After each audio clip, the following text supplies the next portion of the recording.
at the Noor Effect. I'm joined by the lovely Anita Tyndall of Saltwater Aesthetics. How are you? I'm great. Hey everyone, how are you? Pleasure. So we have a special show today.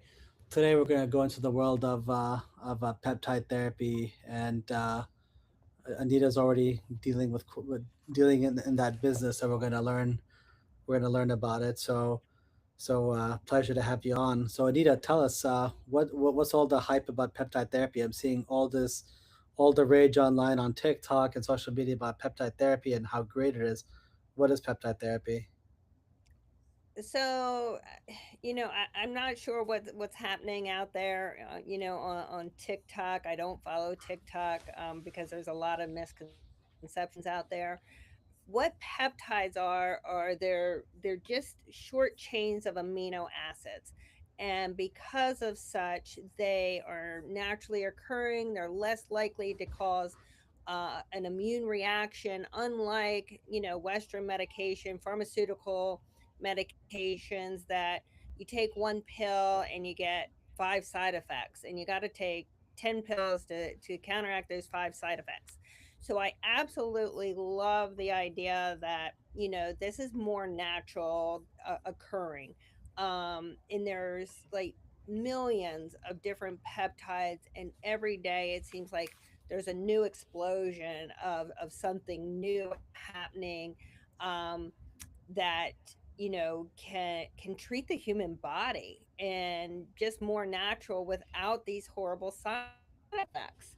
um, Peptides derive the word peptide derives from the Greek word um, digest, and this goes back to like the early 1800s, 1900s, so forth. So people, medical providers have been looking at peptides very, very early on, as alternative medicine to treat the human bodies. We know there's naturalists and people who look at flowers and um, trees and bark and different modalities, and that's kind of in the same realm that we're looking at here. So So tell me a little. Go ahead. so people out there, you know, there's been a lot of different things out there. There was PRP, PRF, then came along exosomes, and now peptides. I mean, the public probably wants to know what the difference is between all of them and which ones are better. What what do you think about that? Like what are the differences? So what are the differences out there for the major categories of these wellness products? There's PRP, then PRF, exosomes, and peptides. What are they? What's the difference, and which ones is the best in your opinion? So keep in mind, so again, we're talking about different structures altogether. Okay, so when we talk PRP, we're talking about plasma rich. So we're talking about blood rich, okay? Things that come from the blood, whether it's our blood or synthetic, um, you know, man-made items. The exosomes. Those are man-made. They're not coming from blood. Yeah, you and I have experienced PRP and plasma rich, and Yes, we have. where you could draw your own stem cells and regenerate the stem cells from our own body, and you can do that from other living organisms as well. That's where the exosomes come in, is from like plants and things like that. We talk about the protein enriched items and things like this. This is amino acids. So small, tiny, molecular,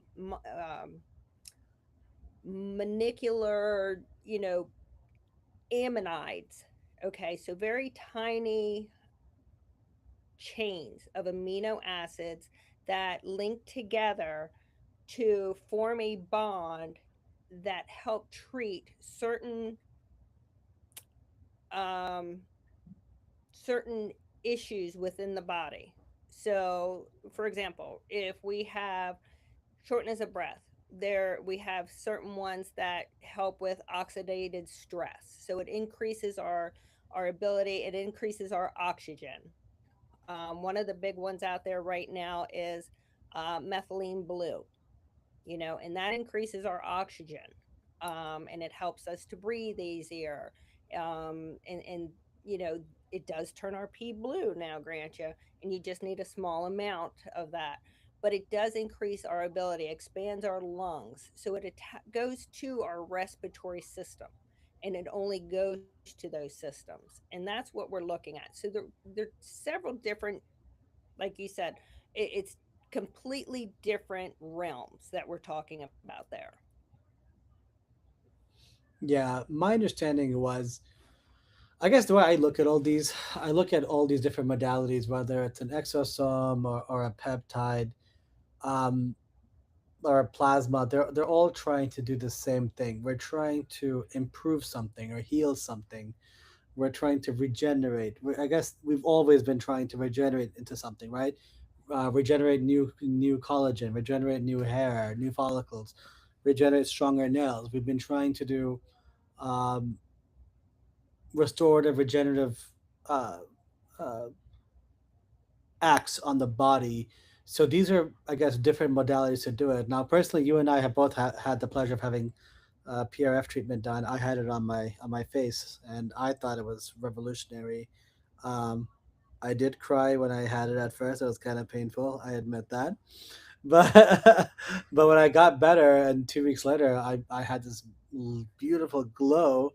Everywhere I went, people noticed. Even my wife noticed, like, oh, you look so different. I was like, yeah, I do. I got plasma treatment done, and it was revolutionary. So it kind of opened my mind to these the different modalities. But PRP was original OG. The theory was you took blood, spun it, took out just the plasma component, and just immediately reinserted in the body. Then came along PRF, which was more like a 2.0 version. With the 2.0 version, you were able to get out a higher quality of plasma, and re-inject it, and get better outcomes. I think the fibrin matrix that was involved in the PRF tubes helped stabilize the plasma better. So this allowed for a more efficient transfer of plasma. Plasma, as we know, is the part of the blood that has one's own growth factors and stem cells in it, but it also has the necessary clotting factors to help with clotting, and the platelets. So the platelets are the ones that secrete these growth factors that help in the healing process of an injury, whether it's a cellular injury, or whether it's like a tissue injury, like from a fall or abrasion, or an aesthetic indication, like a laser, like a CO2 laser aimed at the face. And then later, came along now this idea of peptide therapy. So peptides are interesting. Do you remember in the '90s the Genome Project? Do you remember that was a big deal? Yes. So with the Genome Project, they all work together around the world, these scientists, to map together the entire human genome.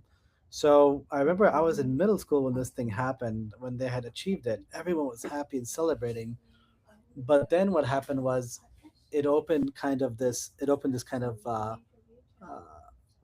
this this question, like, okay, now that you've mapped the genes, we should now totally be able to solve all kinds of diseases and medical problems because of our knowledge of the genome. But we learned that that's not necessarily the case. Proteomics became the next big thing, expressing the gene into a protein, which is what leads to something, whether it's us making a new enzymes, specializing a stem cell into something. Genes are basically like the recipe for something, and then proteomics is us taking the recipe and making something out of it. The problem is when you have like a recipe, right? If you read it from here to here, you get one set of protein or enzymes, like through proteome, through translation. But if you read it from here to here, you get another. So it depends on how you read the recipe. The same recipe, if you read it from here to here, or from here to here, leads to different outcomes. So proteomics was much more complicated. the same recipe or gene that is there can lead to multiple different outcomes. And I know when they started this field of proteomics in the early 2000s, I was finishing high school, going to college when this thing began. Um, it was very challenging because there was so much variability. We didn't have the technology, the knowledge to understand how to properly translate the gene into an outcome. But AI has helped. Advanced computer technology has helped. I feel like that genome to genome genomics or proteomics, revolution that happened first led us to a discussion of peptides today.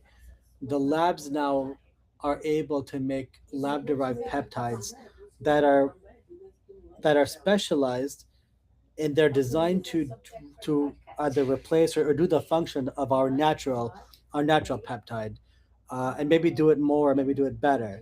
So Tom Brady has, there's a lot of rumors that Tom Brady may have been doing peptide therapy. He probably did. He spends a lot of money on his well-being. He played football very successfully into his mid 40s. But do peptides work is a question I get asked. I'm like, well, if peptides don't work, why is everybody paying $1,300 a month for semaglutide? That's the most famous peptide I can think of that is FDA approved.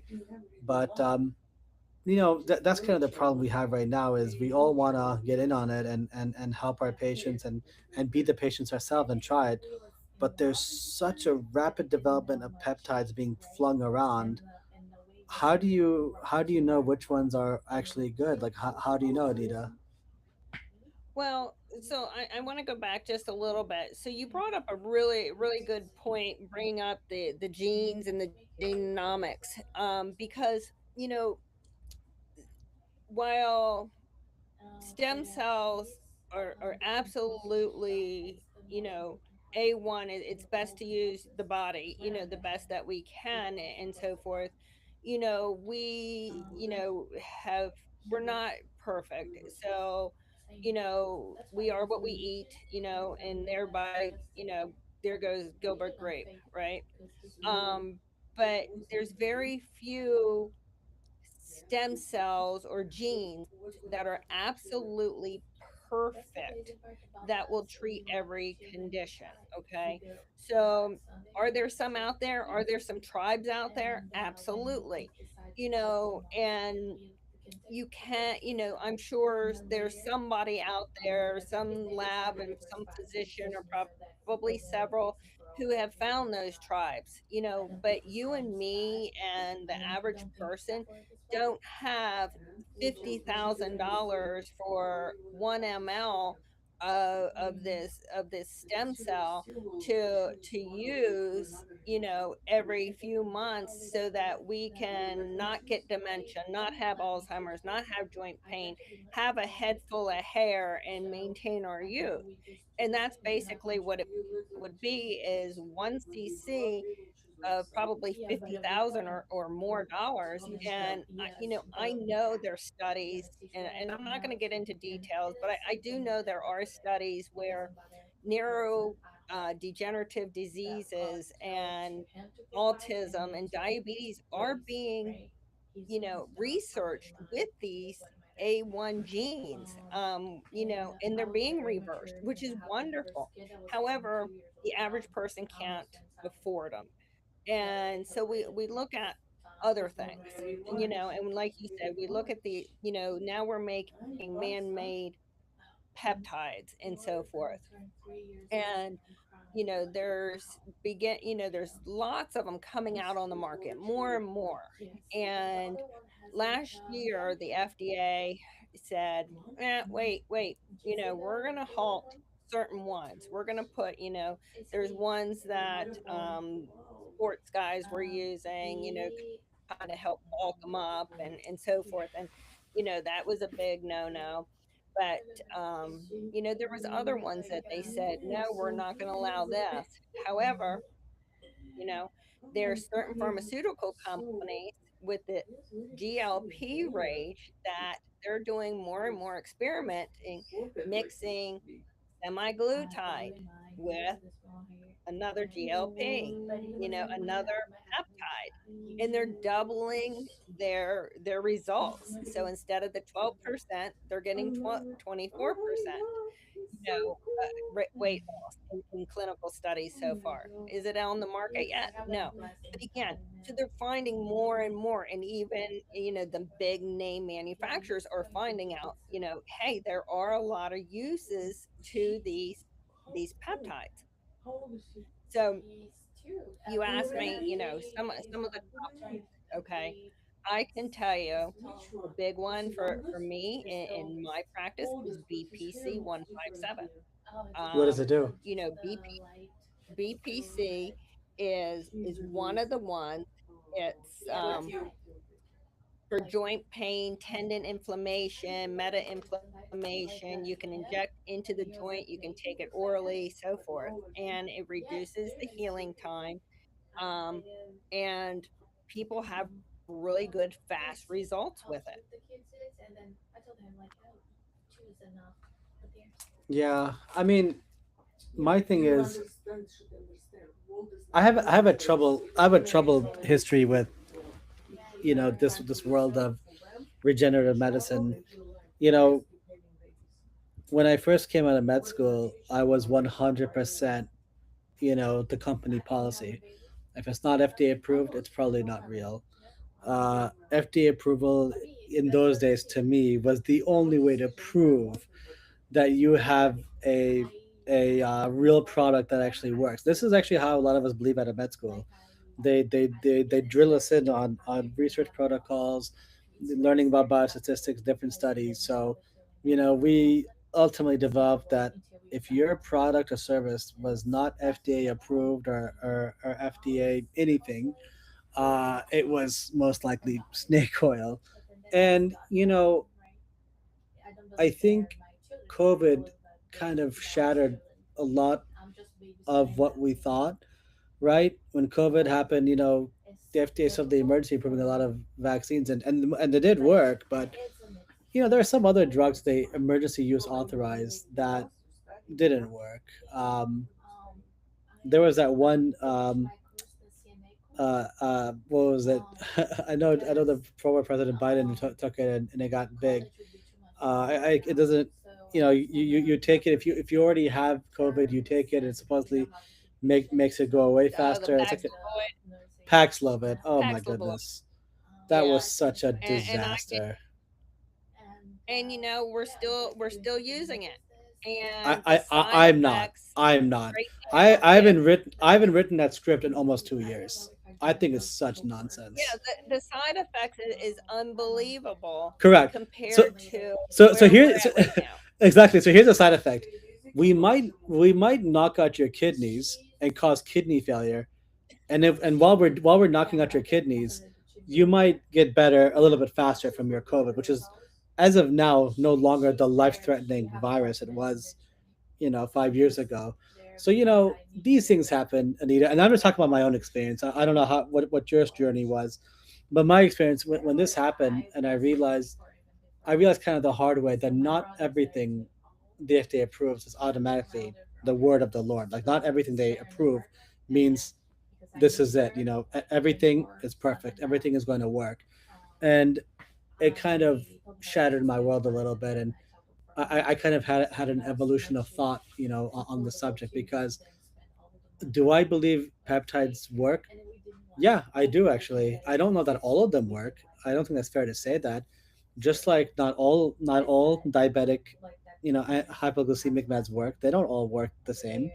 Not all antihypertensives lower blood Hmm. pressure the same way. Not everything works the same. Or maybe some things work for some people and not for the others. But this, COVID kind of liberated. I don't know if it freed or liberated, what the right word is. It kind of evolved my thinking that maybe there's other therapies out there that are not necessarily FDA approved, but they're quite good. And now we've entered this world where we are now, the scientists and the labs are getting so good at synthesizing enzymes and other peptides so close to human level in their labs that are replicating our cellular functions, that we might end up having a lot more therapeutic value now at the local pharmacy than we do with pharma. Um, so I mean, can peptides work? We know they can because they got the FDA approval for, Wegovy and Ozempic and those drugs. I think what we have to be careful about, we have to be careful about other peptides that are coming out. Are they effective? Do they work? One concern I personally have, and maybe this is just me from my old rigid days of journal club and biostatistics and all the other things that I take in med school. It's about these so-called studies. One problem I have with a lot of these studies are they're underpowered. Vast majority of these peptide studies I see, there's like they do a study on 100 people. That's not enough. Or maybe 400 people. That's still not enough. I loved when I would read the study and it was a very convincing study from big pharma. It's like thousands of people all around the world, men, women, white, black. That was important to increase the power, the strength of the study. The studies are mostly underpowered, so that's one problem. The other problem is the manufacturing process for a lot of these peptides. They're not the same. Some some people some people make it one way, like BPC 157. I don't think is the same among all of the different compounding pharmacies that are making it. Some might make it with a little more sugar, some might make it a little bit more spice. I don't know. So we have differences now in the manufacturing process, we have differences in the studies of it working. Maybe the BPC 157 you get from Compound Pharmacy A is really good, but the one I got from Compound Pharmacy B wasn't good. So, we're entering a field where there's a little bit of trial and error. Again, me from 10 years ago would have said it's all a fraud, stop it. Everything must go through a very rigorous FDA process. That is the only way to be, and this is the only way possible. But that's not true because it's just not true. We found out, especially during the COVID, that that wasn't always true. But the flip side doesn't make it true either. It doesn't mean that anybody who makes a really good commercial makes a really good product. Um, I don't know. I'm still struggling with finding a way forward. Like, how do you go forward with this? Like, if a rep walks into your clinic and says, Anita, So I yeah, have you this new brought up peptide. again. Yeah, he says I have this Yeah, new product. This will make your sex drive better, and will I will make you run faster. It's called product X. What's your process with agreeing to take? Like, what's your process? so the process, honestly, is one, you have to research the company. There's no ins outs. It's just and you brought it up earlier. I got an email over the weekend. Okay, hundreds of industrial companies shut down for fake medicines over the FDA shut them down. They found out that they're selling drugs that are sugar coated, or it's not actually the drug. And you got to be super super careful, and that's part of the problem, and that's why the FDA is really cracking down on this. And I absolutely agree with that, because you gotta really make sure that these companies that you're getting these medicines from are FDA regulated. That means they're 503A, 503B. That means they are working with the FDA to meet their guidelines. And I'm not going to say our government's perfect. By any means, we're not, or they're not me. I'm not the government.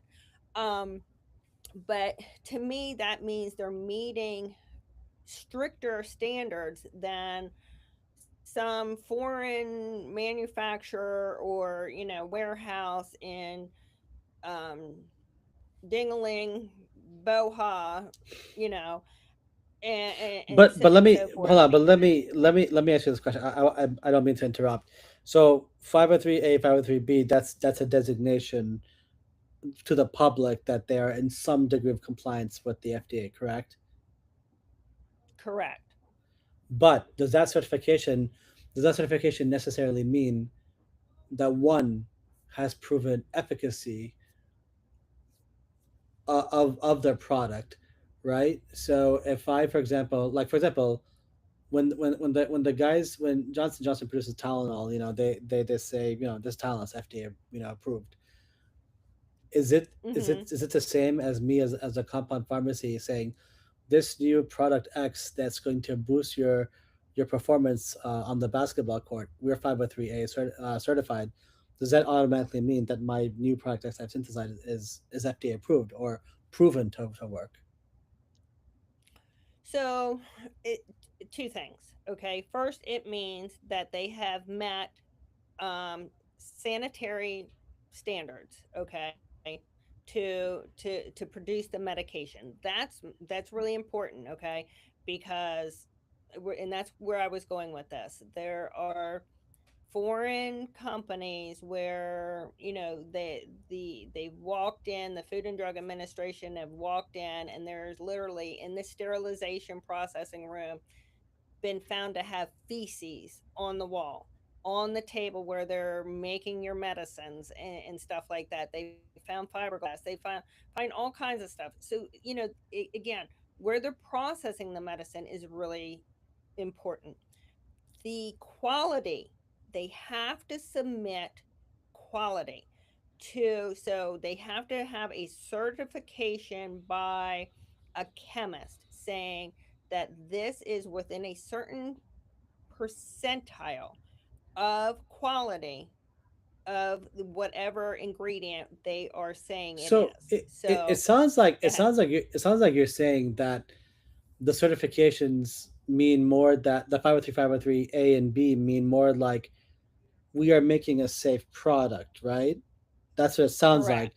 But does that automatically mean I'm making a better product? I'm making a product that definitely works. Is that what that means?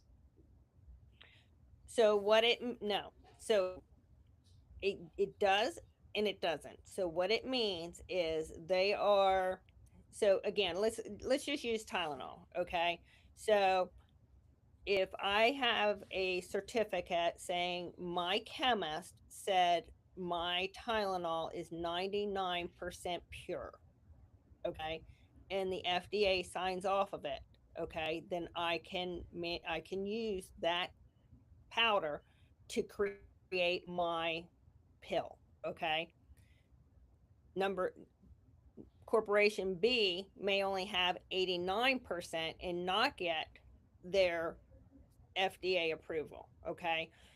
What the 503A and B also stands for is whether or not they can disperse to you as a provider, or whether or not they can disperse to the public themselves. So I can order medicine, or I can have the medicine shipped to the patient themselves. Okay, so it's patient specific medication. And that's important too, because again, and they're fine tuning this where you want to see a provider, you want to make sure your provider is going over the risk and the benefits, making sure your provider is following up with you. And that's why you see a provider. You're not just going online and saying, oh, I'm going to choose this one because he's cheaper. You need to make sure that you're getting quality product, because again, if if I took a handful of Tylenol, guess what's happening? I'm going to end up in the hospital. But Nita, this So, is so. I'm gonna go back to my question. This is the heart of my question. It's not just for the consumer; it's also for us as providers, as a physician, and you as a nurse practitioner. We both said the same question: is it safe? Does it work? We have the same questions on both sides. You see, when I'm promoting an FDA approved product like Wegovy or semaglutide, that's easy to do because they had large trials, and they had these large trials. They were monitored by third parties. If you go on the prescriber section of the website, they give you the whole pamphlet of why they believe their product works, what the study was, where it was mhm, done, how many people were involved, what the variables were. Was it a double blind study? Where was it done? Was it done in a university program? They give you all the details of the trial. which reassures us as clinicians that because it is this large trial and it got approval by some higher authority, the FDA, it probably is safe. Not always. I mean, let's not act like GLP-1s don't have any baggage. They do. They can cause things like necrotizing Right. pancreatitis, which I've had two patients who I've seen, suffer from that, and one of them died. It's rare, but it's possible. So, with a large trial, we feel reassured as clinicians because we found that so many people found a positive therapeutic benefit, and then these were the common side effects that we saw, and these are the more serious side effects that we saw. We have that assurance. I think my problem is right now, how can we promote or work with some other kind of peptide that doesn't have the vigorous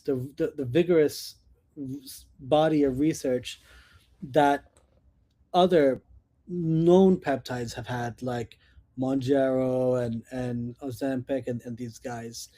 That's the question. So when someone walks into your clinic and says product X will boost your speed when you run, boost your sex drive, it'll improve your cognition, what's your process? Because I'll be very honest, I'm still trying to thread that needle. I openly admit to the viewers that I want to offer these things, and I probably will, and I want to, but I want to be careful. Um, what are the things you would look for? Like when the rep hands you the literature, he's not just going to say take my word for it. He's going to hand you some kind of literature that's going to have some stuff Sure, in it. sure. So what's Right. your And process? I'm just curious. yeah, so like you said, so again, so for me it's one, who's manufacturing it, but again, where's the research behind it? Okay, There we where's go. the data behind it? What's the research? How has it been one study? Has it been two studies? How many people were involved in the studies? The nice thing is, and I'm not going to say a whole lot, okay? But more and more, and I will, I'm not a big fan of big pharma. However, I'm not I either. will Believe me, say, I'm not. I, I'm not either. I will say this: after last year's Badacal, okay, and I'm gonna use that's a combo Sussex County word, Badacal at this point, where they shut down all these wonderful peptides, and then all of a sudden, Big Pharma said, "Wait a minute, that's what these GLPs are. You got to give us some back because we want to experiment with them." And the FDA was like, okay, well, okay, here's a handful back. Okay. And so Big Pharma was able to do that and open up not just for Big Pharma, but for the smaller, the 503 and the 504, 502 guys, or the 503A and B guys, more chances to research these peptides, and there are more and more clinical studies and research projects being had with these peptides, which I absolutely like am a big fan of, because like you said, as a medical provider, we were drilled into, you got to have the research, you got to have the research, you got to have the research, you got to know the side effects. Yes, not, and COVID did teach us sometimes you just got to take a jump, a leap of faith. And, how many times have we taken a vitamin and not known, okay, well, vitamin is perfect, because it's not FDA regulated. It says it has 500 milligrams of vitamin C. Does it really? Who's monitoring that? Nobody. Nobody. It could have a dog turd in there for all you know. You know, I mean, you and I could capsule up a dog turd and say it grows hair. The only people who know is you and I because it's not a regulated medication. So and that's the problem here. So sometimes you do have to take a leap of faith with some of this, but I'm not going to sell something that I'm not going to research myself. I'm not going to dig into it. Again, there's a lot of So hoopla about so little. so So that's what I'm asking. What I'm asking is, in this scenario, I walk in, and I'm just playing devil's advocate. I walk in. My name is Mhm. Steve. I'm giving you my paperwork on this product X. Product X, I'm claiming as the sales rep because you know they come in. They come in with their hair all done and they're wearing nice suits. They look like Al Pacino from the old days. They're looking good. These sales reps. They're all very good looking. They smell good. They look good. They're coming in. They their pitches are these are fantastic salespeople. They're very good. Hey, are you tired of seeing your patients suffer from? They name us something. They're suffering from brain fog. They feel slow. Just common things. Complaining that their sex isn't good the way it used to be. They're complaining to you, right? Don't you want to help them? Of course you want to help them, right, Anita? You're a good person. I know. I've admired you for so many years. You're very compassionate, and you're very funny, and I enjoy you. You want to help them. I know you very well. You want to help them. So he says you're naturally, if you're a smart person, you're gonna say, well, what do you got, and what is it, and where's your proof that it works? And they hand over he hands over a bunch of paperwork, his research. You look into it. How do you know how do you know what to look for? Like, what do you look for specifically in the research? What's your process? What is research even? What is it in these papers you're searching for to convince you that this ought to work? what what are the parameters of the research you're looking for? Well, again, where's the actual clinical data? I Okay. want to know the clinical data. I want to know, what can I specifically go? what I, specifically are you looking for in the data? I want to know, you know, what the percent of people it treated. What did it treat? What were the Good. side effects? How many people? What was the response rate? What was the efficacy? Those are the things I personally am looking for. I, I did research for arthritis, okay? And there is some black and white. There's a gray area though in research. My back still And, hurts, and Anita. people You didn't don't fix me. My back still hurts. You didn't fix it. Yeah, people don't realize when they see those 150 possible side effects, what the person's medical history was going into the clinical studies. If a person had heart disease and diabetes going into a study and they had a heart attack while in the study, well, did that medicine cause the heart attack or was their There we previous go. lifestyle the call?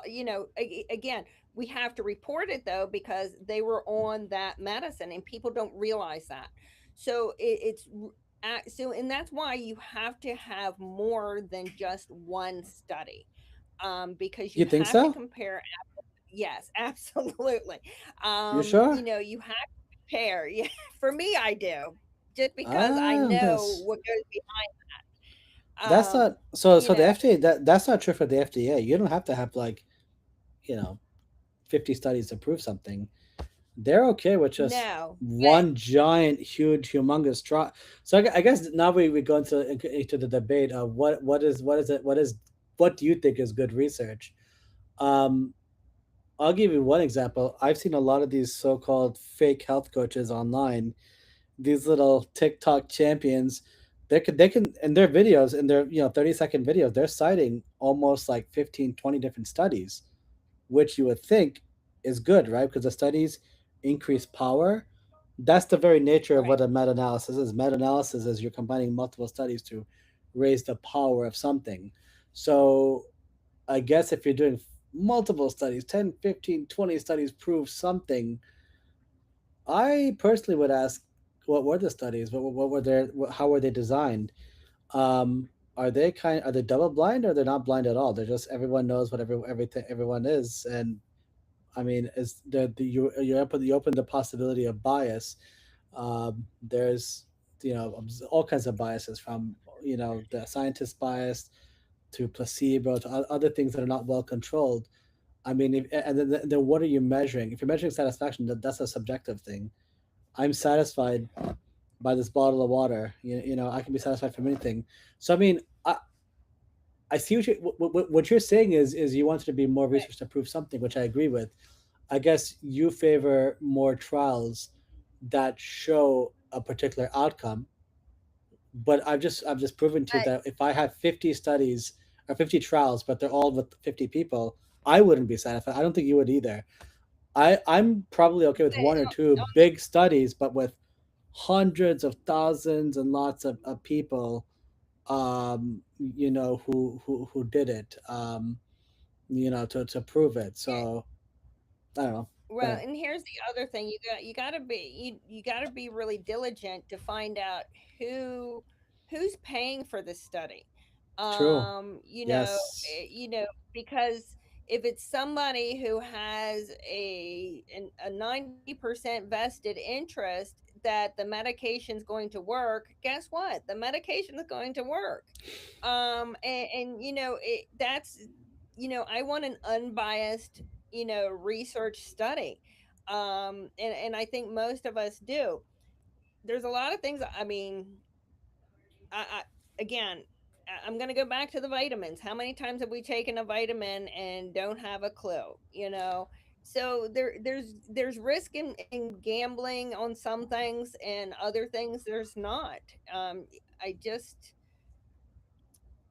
if it all depends on what it is. Yeah. And that's the thing in healthcare. It all depends. Yeah. You know, I'm still kind of developing my own kind of process of how I'm gonna go about, delivering, these prospective therapies. Unfortunately, you and I are not going to be able to point at a large, you know, 500,000 man study. We're not going to do that because there isn't any for some of the stuff that's out there. On the flip Right. side, it doesn't mean it doesn't work. I want to stress the point. If this representative has brought this product X, we we mustn't be so fast in assuming and dismiss him that he's a liar or he's just trying to make money or it doesn't work. We mustn't be so fast. There has to be a middle way. Um, I think naturally it's going to be almost like we're about to purchase a new laptop on Amazon.com, right? We're going to read the user reviews. Are they good? Which when I buy something on Amazon.com, I actually don't really read the 5-star reviews. I do the opposite. I look at the 1-star reviews because the 5 star is always going to be 5-star. I know they're going to be great. I want to know who wasn't happy and why they weren't happy, and is there consistency in the complaint? I when I'm looking for the truth, I want to see the bad and the ugly, Right. and I want to see why that is. So it's going to be one of those things where we're gonna be looking around online for this supposed product X peptide that promises to do these great things. Mhm. What are your testimonials? Who's done it so far? And they're going to show you. They're going to show you their celebrity clients. They're going to show you that hey, this NFL player took it last year, and this year he made the Pro Bowl. Now you're warming up like, well, if Tom Brady took that product, he's a legend. I want to be a legend too. Maybe I should try it too. It's going to be a Right. combination of user reviews that are verifiable. It's going to be probably online, realistically speaking. Like whoever's online, if I type in, this peptide, I'm going to see what are the reviews like and what are the bad reviews like. But then here's where it gets hard, Anita. There's like hundreds of different compounding pharmacies that are making the product. Maybe product X works, but only if you buy it from pharmacy A or B, not from pharmacy C or D. They have bad processes. So I think a lot of it's going to be kind of word of mouth, reputation, and trial and error. Unfortunately, you were hinting at that, and I think you're right. I guess science in general is trial and error, right? Science is never absolute. I don't think. Right. Right. No, it's And never absolute. again, it's you can go online and find just about anything. I don't know Yeah, that there's anything you can't find online anymore. Um, it might get you in trouble, but you're gonna find it. Uh, Well, um, the guys are finding out the Epstein files are finding out over there, but uh,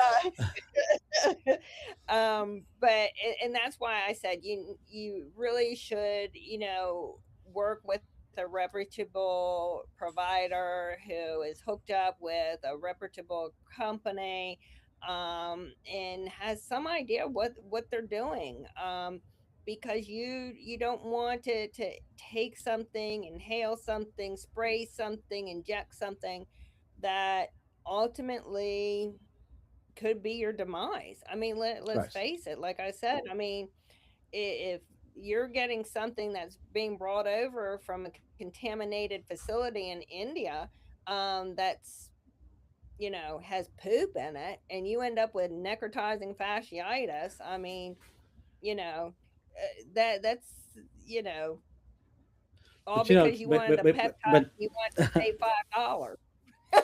I exactly no, that part is true. But you know, that's the thing. We're in a new kind of world. We're learning this stuff. Like I remember, um, I remember, you know, the GLP-1s. You know, it boggles my mind that people can casually go online and just casually buy a compounded like semaglutide, which is not even made by the original manufacturer, who is FDA approved and monitored. It's made by some compounded pharmacy, which I guess may or may not have a 503A or B designation. We're assuming he does, but it boggles my mind that they're just picking it casually and then taking it and assuming this is the real thing, everything's going to be okay. But GLP-1s can be dangerous. I mean, I had two cases I took up personally at the hospital of necrotizing pancreatitis, and it's rare, but it is a known complication that could happen. You know what I mean? And like, you know, if your doctor prescribed you a legit, you know, Wegovy prescription and you got sick, he's your doctor. You call him, he would tell you what to do and try to get you out of it. But if you're ordering it online, you're not a doctor. The doctor wasn't there in the first place. You yourself, you know, chose this miracle injection that was going to save everything, and you're now one day you're vomiting and your belly is hurting. You don't know, you won't even know that you have necrotizing pancreatitis unless ChatGPT guessed it correctly based on what you're inputting in the machine. So I mean, even things that are supposedly safe and effective, like GLP-1s like Wegovy, could, in theory, cause these complications that we know about. We knew about them because this was trialed, it was reported. You know, we had this robust safety process. And the problem not we now have is these newer peptides that are reaching the market and their waves don't have the same vigorous research. So I'm just trying to understand how can we fix that. The status quo is not fair. I think the status quo that we currently have unfortunately favors big pharma, and it's not good for the consumer. The status quo is you spend hundreds of millions of dollars on these large, like, here's in a nutshell how if you want to know, okay, how do I make an FDA approved product that's going to make me rich? First, you have to spend a lot of money. We're talking millions upon millions of dollars on research. You made this drug which cost you maybe a million or two. The millions comes on the research side. You now have to hire a CRO, a clinical, like a research. You're subcontracting out to a clinical research organization to do the trial for you, because you're right. It's going to be unfair and cheating if I do my own fake trial. So I tell this third party, here's my drug. Here's how you should take it. Here are the doses we recommend that we think work. Try it out. Go to town. They then spend the millions of dollars that I give them to help promote my drug. They get the test subjects, the scientists from the FDA to observe. They pay for all that. They conduct the trials, and ideally, you want to have lots of people, men and women. Ideally, you want to do it that way. Why? Because when you do that, you you get more data, more evidence. Your power of your study is higher, and then you achieve a few things at the end. At the end, you achieve there's a statistical significant difference of this many people who had a positive outcome. This is how many people got a positive outcome. Here were the most common side effects we observed. Here are the serious side effects we observed. You get this data, and once we have it, good. The FDA reviews it independently. They were usually there. They saw everything. They agree, yep, this drug works, but here are the side effects that we want the public to know. And boom, the drug is made and is pushed out in the public. This is a multi-million dollar process. There's Hmm. no way some pharmacy is going to keep up with Novo Nordisk or Eli Lilly to do this. And as a consumer, you feel safe by this. You say, "Oh, thank goodness, such a vigorous study design. I must be totally safe," which is not always true. We again learned that during COVID that it wasn't totally true. Um, and and then on top of that, once the drug is FDA approved, guess what happens to the price tag? It shoots up. Right. It goes from what was initially supposed to be $100 drug or $50 drug to $2,500 drug, $3,600 drug. Why? The big pharma will argue, we spent so much of our money doing research and R&D on this. We need to recover. But we proved that it works, and because it works, they now have the leverage to dictate to you and your insurance company that we want this much price tag. We want 3,600. We want $4,500 for it. Well, what if they don't have insurance? Well, too bad, you pay. Well, why? That's out of reach. Then people are mortgaging their houses just to get the medicine. Um, I just wish there was a middle way. I just wish there was a middle way for smaller companies and smaller individuals to produce a peptide with an agreed upon manufacturing process. And on a smaller scale, we add up all this data and collectively agree on similar outcomes, or on similar study methods that we use for these large pharma. And maybe what could happen is we could have more advanced treatments, cheaper, and more, with more regulation and more safety, and have more of them approved, instead of us focusing on these bigger, more tedious methods that only big pharma can afford and get away with. I wish we could simplify it so that smaller guys can do it in a safe manner, satisfy the regulatory process in place, and help us promote safer drugs that can be used in the public. You know. Right. And that right now, there's so many peptides that are out there. We're almost inundated. And there's no way, unless you get some of these big pharmas to start sponsoring, that we're going to have these I'm afraid. huge gigantic studies. And You're going to have but Anita, these little, yeah, I'm scared of that. you I'm scared of that for the exact reason I told you a minute ago. The moment those guys get yeah. their tentacles on it, you will have satisfied the regulatory part of our thought process. But now the peptide you were selling for maybe, I don't know, $200 will become Right. $2,000. That's gonna Right, be and out of that's reach for the most thing, and that's Americans. and that that's why I said there's a fine line between, getting, meeting big pharma FDA type things where FDA says, okay, well these peptides are okay. We've put them out there. We're not banning them. But we're not going to really regulate them. We're going to more or less say you can run with these things, and we're going to treat them more like vitamins.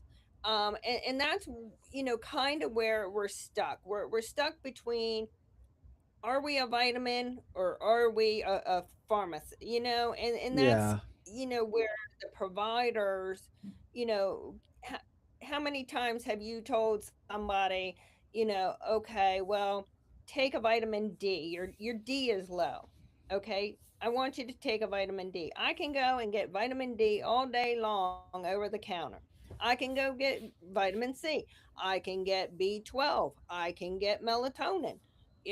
Doesn't mean that it's actually good stuff. you know Next time you check my labs, it might come up I might be overdosing myself. Who knows? Yeah. Same with ibuprofen and Tylenol. So, where do where I guess the question then comes back to providers education and doing their due diligence, researching the companies it's coming from, is it working, and really get, like you said, doing your Amazon reviews. Um, and because that's really where we're at right now. We do have research behind, in small little research behind some of these peptides. I won't say behind all of them. And we got wonderful, actual peptide groups that are nothing but provider related, doing, across the whole world, not just in the United States, across the whole world, doing research studies, coming together, sharing information, sharing data. And every single one of these groups have great information. There's everybody from pharmacists to therapists to sports medicine providers. Tom Brady, I guarantee he was getting his medicine probably from his sports medicine, from the therapist out there on the field. I'm just saying. Um, you know, there's just really wonderful peptides, and from what I know, read about Tom Brady, he's more of a naturalist, and this Yeah. would be more right up his alley. This Well, and naturalist is a naturalist is kind of a strong term considering a human in a well, lab is making the enzyme that he's using right. for his function. Well, You know. yeah, not using, yeah, big pharma medication type. So yes, yeah, maybe the verbiage wasn't correct there. So, but yeah, I mean, he's more, he would rather try to use a peptide or a stem cell or something. That's the type of person comes off to me as. Yeah. So, and for the injuries and how much running and stuff and pounding he's had on his legs and stuff like that. Yeah. Well, So, actually, you mentioned something that we didn't even talk about. We talked about everything else: PRP, PRF. We talked about exosomes a little bit, not much. We talked a lot about peptides. What about exosomes? What are your thoughts on exosomes? I never dug my heels in with exosomes. Um, it just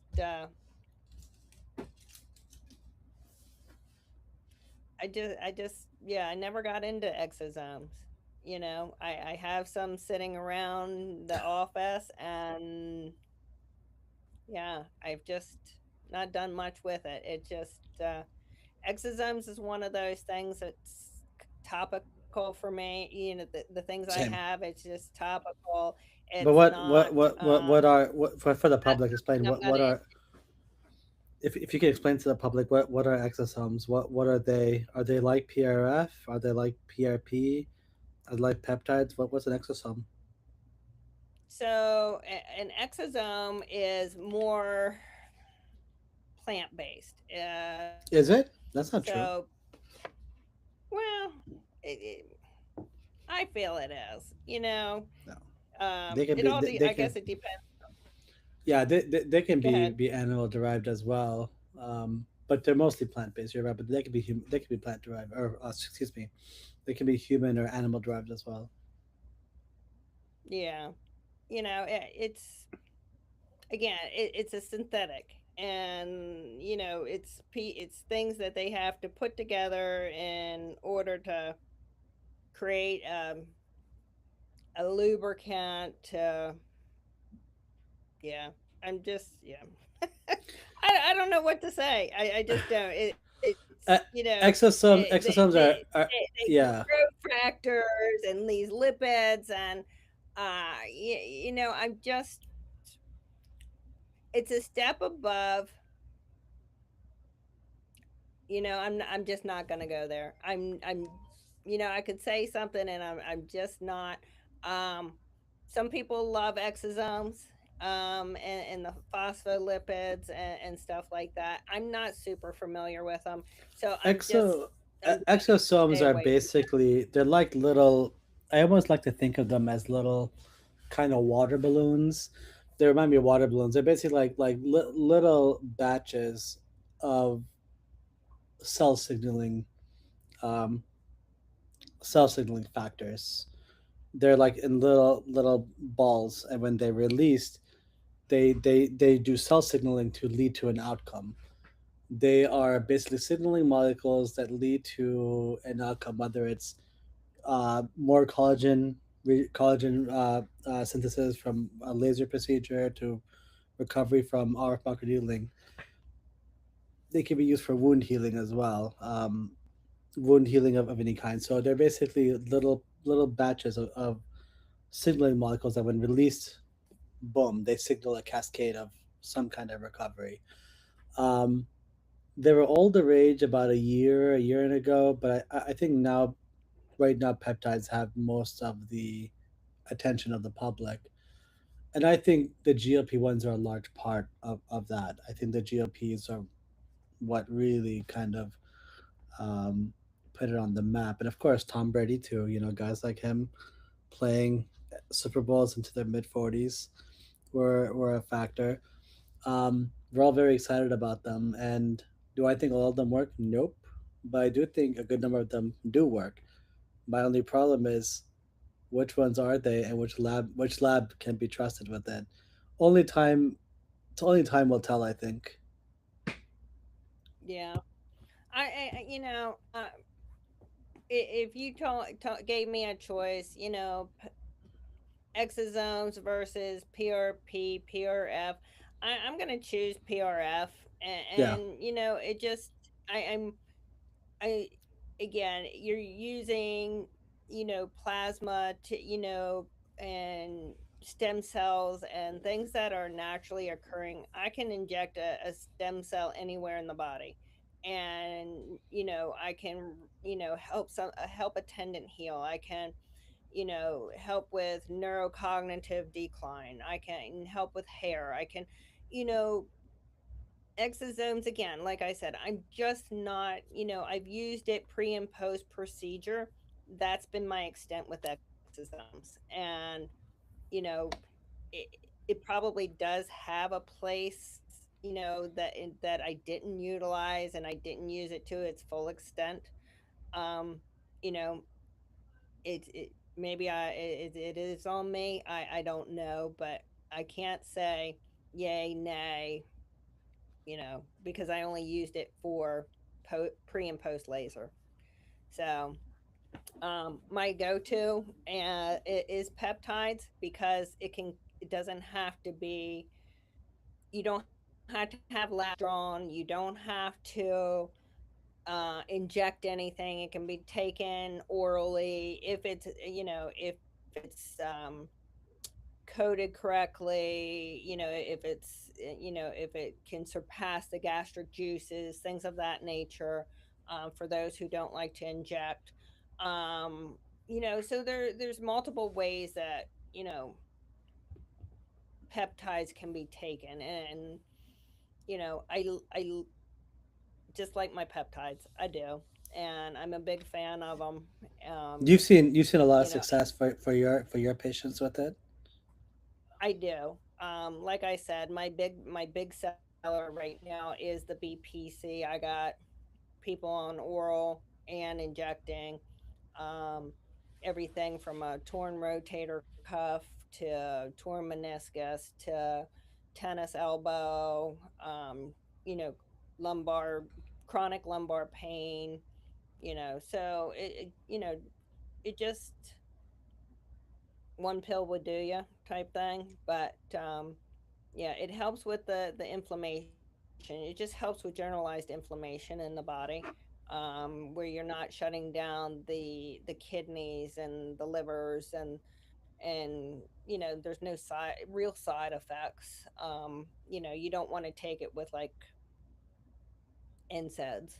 I mean, that's, you know, because you're already reducing the inflammation. So that's the big thing there. But yeah, Well, I love it. This was a lively discussion. I love this. So if you guys are in the Delaware area, please check out Adita Tyndall at Saltwater Aesthetics. She's a dear friend of mine. I've known her for a number of years. She's extremely intelligent and she's usually right. I think when it comes to a lot of these aesthetic wellness things, you've been I right don't know about that. more than I have. You've been right. But you know, we here at Neuroaesthetic, we are in the process of potentially adding on peptides. We've just been, you know, a little cautious, but we too will eventually be offering them. We just want the public to know that, you know, regarding the concerns about safety and efficacy, we share the same concerns. So, you know, we're only gonna try. We can only do the best that we can. We're only gonna try to offer that which is most effective yet also safe at the same time. Um, but yeah, Anita has a lot of knowledge in this stuff, and she's quite the resource for us as well, and for the public. And yeah, it's a pleasure having you on, and we'll do it again. Sure. Yeah, absolutely. Look forward to it. So next time it won't be so serious. I know we're gonna have more fun next time. Next time we'll do like a funny Instagram video or something. There. All right. Okay, Well, you thank take you, care, Dr. Qureshi. thank you too, Bye Anita. bye. Bye bye.